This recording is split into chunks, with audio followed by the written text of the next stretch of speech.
기도하겠습니다. 하나님 아버지 감사합니다. 거룩한 주일을 맞이하여서 하나님께 예배드리고 찬양하게 하심을 하나님 감사합니다. 이 시간 오후 예배 하나님 말씀을 듣길 원합니다. 하나님 우리에게 계시하여 주셔서 밝히 보여주셔서 하나님 말씀을 깨닫게 허락해 주시옵소서. 말씀을 전하는 자 많이 연약합니다. 하나님 은혜로 그 허물을 가려주시고 오직 하나님의 영광만 드러나는 이 시간 될 수 있도록 역사하여 주시옵소서. 예수님 이름으로 기도했습니다. 아멘. 할렐루야. 은혜를 사모하며 말씀의 자리에 나오신 여러분을 환영합니다. 오늘은 누가복음 7장 말씀으로 누가 그린 예수님입니다. 원래는 이제 누가가 그린 예수님인데 재미있게 만들어 보려고 누가 그린 예수님 제목을 했습니다. 첫 번째 사진 한번 보겠습니다.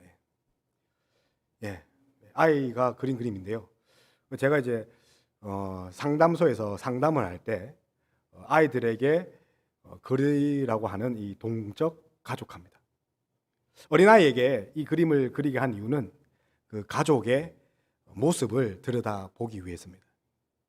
지금 그 그림을 보면 대충 이제 알 수 있습니다. 그래서 뭐 많은 것을 이야기하고 있지만 심리 검사이기 때문에 전문 용어로 이제 심리 검사를 가르쳐 드리면 심리 검사에 오염된다는 전문 용어가 있기 때문에 한 가지만 이야기하고 넘어가겠습니다. 이 아이가 그린 이 가족의 모습은 어머니가 엄청 큽니다. 부계 사이가 아니고 모계 사이입니다. 어머니 위주로 돌아가는 집안이고 동생은 찬밥이다라는 것을 이제 우리 먼저 구체적으로 이 아이가 그리고 싶은 의도가 있다는 것입니다. 무의식적으로 엄마 아빠에게 하고 싶은 말이 있다는 겁니다. 마찬가지로 오늘 이 누가복음을 쓴 그 저자 누가는요, 예수 그리스도를 어떻게 말하고 싶은 의도가 있다는 것입니다. 오늘 두 인물이 나오지요. 백부장입니다. 그리고 또 누굽니까? 나인성 가부입니다. 백부장과 나인성 가부를 통해서 누가는 어떤 예수님을 그리고 싶어 합니까? 백부장은 이스라엘 중에 이만한 믿음을 본 적이 없다라고 치켜 세웁니다. 그리고 나인성 가부는 그런 믿음이 없음에도 불구하고 예수님께서 가서 불쌍히 여기셔서 죽은 청년을 일으켜 세웁니다. 사뭇 다른 분위기에서 기적을 일으키는데 과연 저자 누가의 기록 의도는 무엇입니까? 이것을 살펴보기 위해서는 누가복음 전체를 살펴봐야 합니다. 누가는요, 누가복음에 이어서 사도행전을 쓴 저자입니다. 그러니까 복음서 중에 가장 긴 이 성경을 쓴 저자입니다. 그는 이방인입니다. 누가복음 1장에서 4장을 보면요, 한번 보시죠. 데오빌로라는 그런 로마 귀족에게 글을 씁니다. 그래서 그 귀족에게 예수 그리스도가 어떤 분인지, 그가 어떤 사역을 했으며, 다시 말하면 예수 그리스도의 정기를 지금 보여주고 있습니다. 예수 그리스도는 어떤 분인가? 이방인 데오빌로에게 씁니다. 그리고 예수 그리스도의 생애뿐만 아니라 그가 이루신 사역, 그의 구원 사역, 구속 사역에 대해서 이야기를 합니다. 다시 말하면 복음의 보편성, 유대인뿐만 아니라 이방인에게도, 낮고 천한 자들에게도 복음은 전해져야 된다는 것입니다. 특별히 이제 누가복음에는 사마리아인에 대한 이야기가 많이 나옵니다. 유대인들이 가장 극혐, 싫어하는 인물이 사마리아인입니다. 이스라엘이 망할 때 기뻐하고 노래한 자들이기 때문입니다. 그런데 그들에게 예수님이 복음을 전합니다. 문둥병자 10명 중에 고침을 받은 자, 유일한 그 자가 누구랍니까? 사마리아인. 복음은 그렇게 너희들이 싫어하고 천대하는 그런 낮은 자, 그들에게도 복음은 들어가야 한다. 그래서 로마인, 나인성 가부, 이 이야기가 나옵니다. 1장에서 4장까지는 어떤 내용입니까? 예수님은 하나님 아들이다. 너희들이 생각하는 그런 사람이 아니다. 그분은 하나님이시다. 그리고 4장부터 7절까지는 그 하나님의 아들이 이 땅에서 이룬 사역, 구원 사역에 대해서 이야기합니다. 그러면서 예수님이 너의 구세주다. 너의 치료자뿐만 아니라 너의 죄 문제를 해결할 유일한 구원주다. 다음 보겠습니다. 그래서 이런 맥락에서 7장입니다. 예수님의 마지막 사역을 소개하는 7장입니다. 그 7장 구성을 보면 1절에서 10절이 누굽니까? 백부장. 그리고 11절부터 17절이 뭡니까? 나인성 가부입니다. 그리고 이 35절까지 요한입니다. 사촌형 요한. 과연 예수님이 메시아 맞는지 가서 물어봐라. 그리고 36절부터 끝까지 예수님 장례를 예비하는 한 여인입니다. 머리털로 예수님의 장례를 준비하는 그런 이야기입니다. 그러면 누가는 이 이야기를 가지고 어떤 예수님을 말하고 싶어 합니까? 그것은 첫 번째로 치유뿐만 아니라 구원에 관심을 가지시는 메시아입니다. 우리가 이제 PPT 보시면서 7절, 10절을 우리 형제님들만 우리 다 같이 읽겠습니다. 7절, 10절만 시작. 예수께서 들으시고 그를 놀랍게 여겨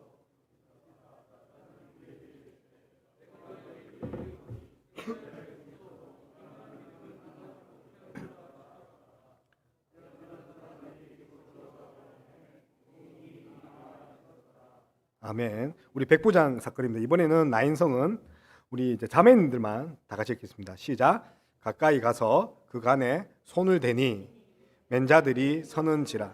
예수께서 이르시되 청년아 내가 내 말하노니 일어나라 하시매 죽었던 자가 일어나 앉고 말도 하거늘 예수께서 그를 어머니에게 주시니 모든 사람이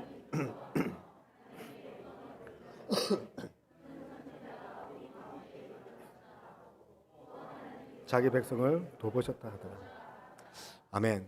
누가는 앞에 소개한 것 같이 이방인입니다. 누가는 예수님의 제자가 아닙니다. 복음서를 썼다 해서 누가가 제자가 절대 아닙니다. 그리고 누가는 의사입니다. 의사이자 이방인 이 누가는요, 복음이 낮고 천한 그리고 그 시대의 주류 인물이 아닌 비주류에게 전해져야 한다. 그래서 많은 낮고 천한 자들에게 복음이 뿌려지는 현장을 이야기하고 있습니다. 그 중에 백부장의 하인 그리고 나인성 가부의 아들입니다. 예수님은 그들의 치유의 대상으로 본 것뿐만 아니라 그들을 구원의 대상, 인생의 가장 근본적인 문제, 죄를 해결하기 위해 이 땅에 오셨다는 것을 알리기 위해서 이 복음서를 쓴 것입니다. 다시 말하면 예수 그리스도는 이 세상을 창조한 창조주이실 뿐만 아니라 우리의 구속주, 타락으로 말미암아 죄악으로 말미암아 우리가 죽어야만 마땅한 우리를 구속하실 유일한 죄를 사해야 할 분, 메시아로 그린 것입니다. 이방의 신들은 똑같이 제사를 드립니다. 똑같이 동물의 피를 흘려서 제사를 드리지만 그 제사에는 죄를 사하는 능력이 없습니다. 우리가 영화를 많이 보지 않습니까? 원시인들이나 부족 국가에서 기후제 드릴 때 동물을 계속 줄이지 않습니까? 심지어 인신 제사, 사람을 드리는 제사를 하지만 거기에는 능력이 없습니다. 왜냐하면 짐승의 피에는 능력이 없기 때문입니다. 하지만 그리스도의 보혈에는 죄를 사하는 그런 능력이 있습니다. 아멘. 그래서 히브리서 10장 1절에 이렇게 얘기하겠습니다. 율법은 장차 올 좋은 일의 그림자일 뿐이요 참 형상이 아니므로 해마다 늘 드리는 같은 제사로는 나아오는 자들이 언제나 온전하게 할 수 없느니라.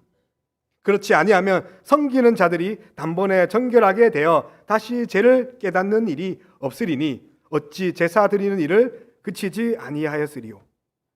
그리고 10장 5절에는 이렇게 이야기합니다. 한 번 더 넘겨주시면 그러므로 주께서 세상에 임하실 때 이르시되 하나님이 제사와 예물을 원하지 아니하시고 오직 나를 위하여 한 몸을 예배하셨도다.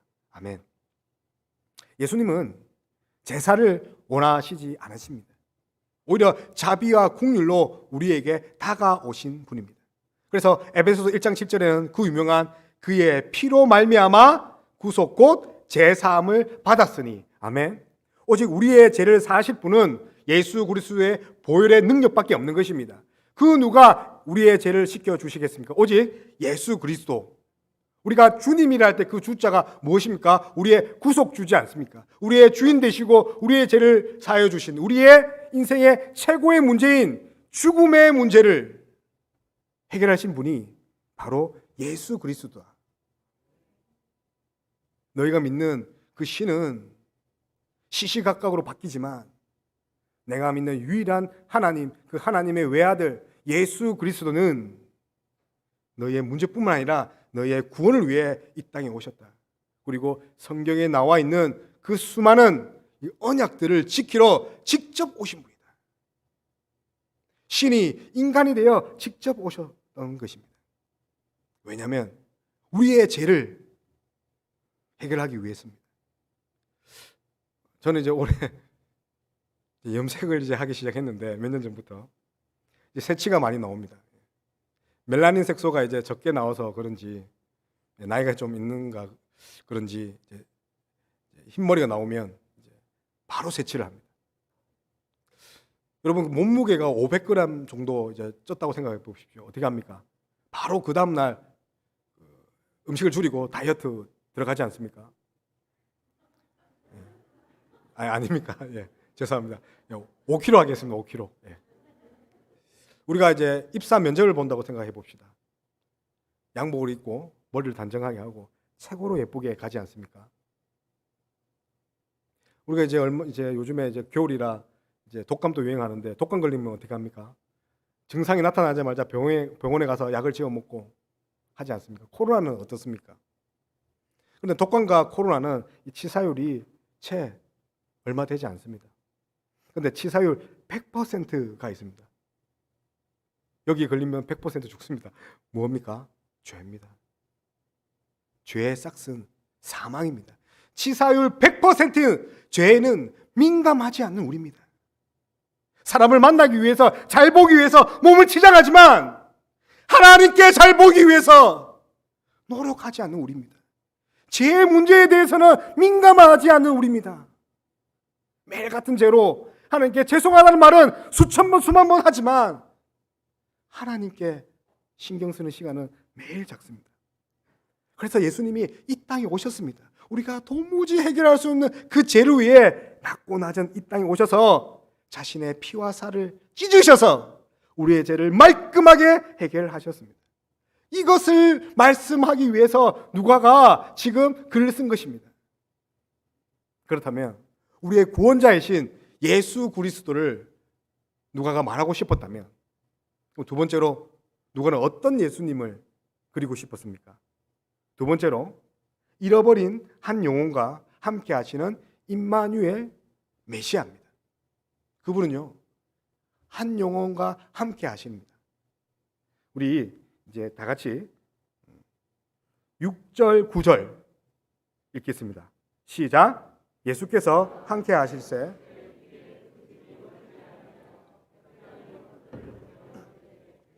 수고하지 마옵소서. 내 집에 들어오심을 나는 감당하지 못겠나이다. 주께서 들어오신 그를 놀랍게 하여 돌이키사 나는 무리에게 이르시되 이르노니 이스라엘 이만한 무리는 못하였더라 하나. 11절 이어서 11절부터 13절 다 같이 읽겠습니다. 그 후에 예수께서 나인성이란 성으로 가실새 제자와 많은 무리와 동행하더니 성문에 가까이 이르실 때에 사람들이 한 죽은 자를 메고 나오니 이는 한 어머니의 독자요 그 어머니의 가부라. 그 성에 많은 사람도 그와 함께 나오거늘 주께서 가부를 보시고 불쌍히 여기사 아멘. 우리 예수님은 우리가 풀 수 없는 인생에서 가장 중요한 죄의 문제를 해결하러 오셨습니다. 아멘. 그리고 최인류층 잘 사는 사람들에게 오신 게 아니라 낮고 낮은 가난하고 연약한 자들에게 오셨습니다. 인종을 넘으시고 계층을 넘으시고 유대를 넘어 전 세계에 복음을 주시려고 오셨습니다. 그래서 누가는요 이 누가복음에 잃은 것에 대한 비유를 많이 사용합니다. 왜냐하면 예수님은요 잃어버린 우리를 찾기 위해서 오셨기 때문입니다. 보통 파워가 있고 힘이 있는 지도자는 전체 단체를 통솔하지 않습니까? 그런데 그 능력 많으신 신께서 우리 개인에게 집중하십니다. 전체가 아니라 연약한 나에게 집중하십니다. 그래서 누가복음에는 잃은 것에 대한 비유가 많습니다. 첫 번째 무엇입니까? 잃은 양입니다. 정말 생명을 잃은 것 찾아다니지 않습니까? 두 번째로 드라크마, 재물이지만 잃어버린 재물을 찾으러 다닙니다. 세 번째로 뭡니까? 집 나간 당자, 아버지가 그 아들 잃은 것에 안타까워합니다. 이 세 가지의 공통점이 무엇입니까? 잃은 것을. 예수님도 잃어버린 한 영혼을 찾기 위해 오셨다는 것을 누가가 그리고 싶은 의도입니다. 누가가 그린 예수님, 한 영혼을 집중하는 그 예수 그리스도입니다. 잃어버린 한 마리를 찾기 위해서 어떻게 합니까? 99마리를 제쳐놓고 찾아가지 않습니까? 그게 말이나 되는 것입니까? 한 마리가 무엇이라고요? 그런데 누가는요, 99마리를 제쳐놓고도 그 한 마리를 찾고 싶다는 겁니다. 누가요? 예수님께서 드라크마를 찾기 위해서 시방 구석구석을 등잔을 밑을, 침대 밑을 찾습니다. 왜요? 잃어버린 거기 때문에. 당자는 어떻습니까? 아버지가 그 당자가 어디 나간지도 모르지만 매일같이 동구 밖에 나가서 아들이 올 때까지 기다립니다. 안타까워합니다.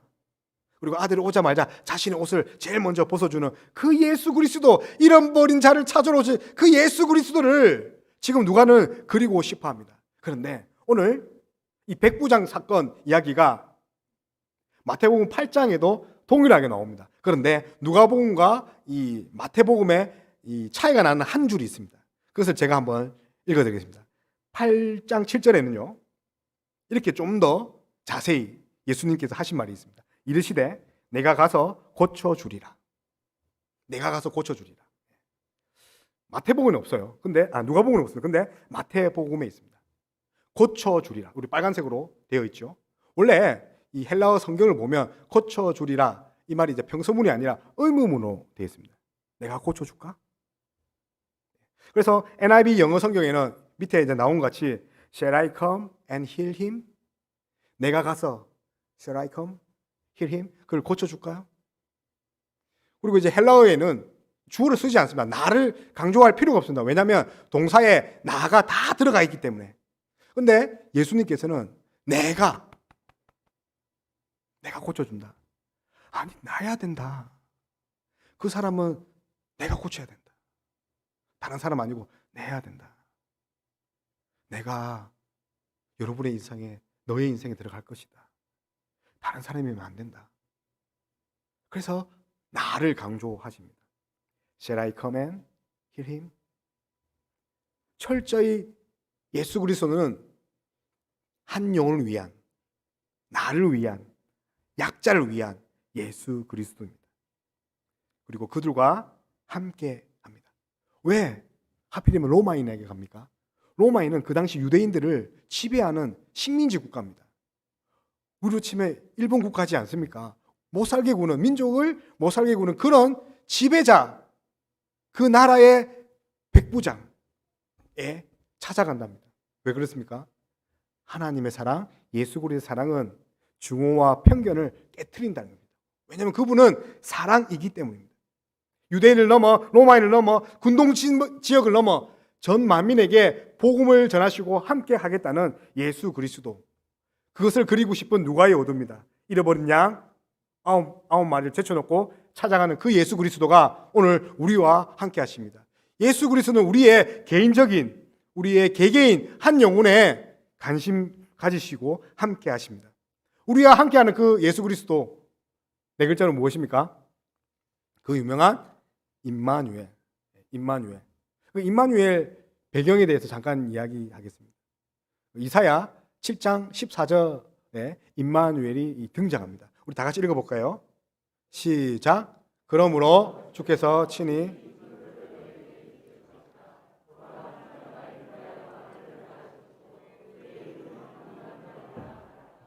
아멘. 예. 북이스라엘이 이 아랍군과 이 합세해서 남유다를 쳐들어옵니다. 남유다 왕이 아하스입니다. 혼자 싸울 수가 없지요. 왜냐하면 연합군이니까요. 그래서 그가 유다 아닙니까? 유다. 믿음의 그 나라의 왕입니다. 그러면 하나님께 찾아가야 되는데 지금 어디로 찾아가냐면 아수르 옆에 있는 나라에 갑니다.